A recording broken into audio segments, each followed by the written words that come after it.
weather coverage you can count on.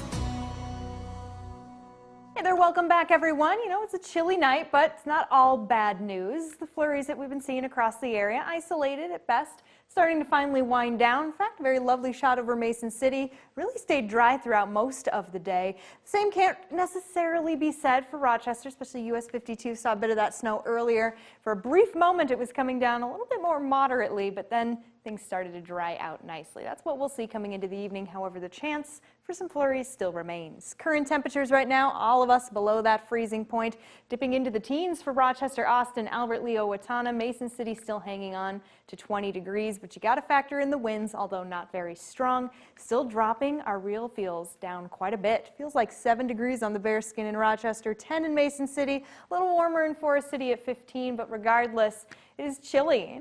You know, we are seeing some lighter winds. They're not the strongest, but why I pulled up the forecast winds here, not necessarily because the winds are going to be stronger, but as we dip into Wednesday night, notice the shift. Still seeing the winds coming mostly from the west-southwest, and then boom, cold front passes over, the winds pick up, and everything's starting to come in from the northwest come early Tuesday morning.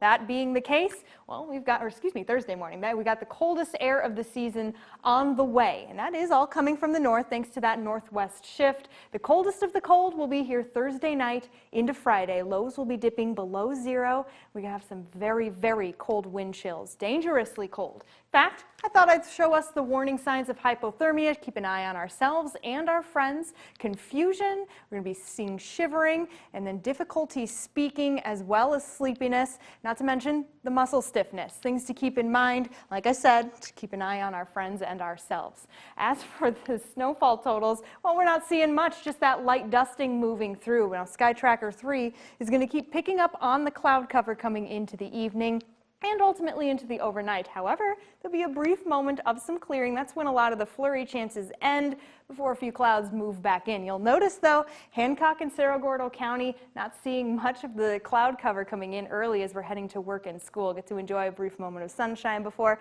a lot of the clouds open up right after lunchtime. We get to enjoy that. Now, watching the possibility for a very light dusting of the snowfall coming in Wednesday night. However, a lot of that moves off quickly, so just keeping a close eye. Most of that activity staying north of I-90. As for the overnight forecast, we will be dipping down into the upper teens before warming back up, due in part to the winds from the southwest. Still not getting anywhere near our normal for this time of the year, usually in the lower 30s. Now a quick check of the 7-day forecast where the weekend is always in view.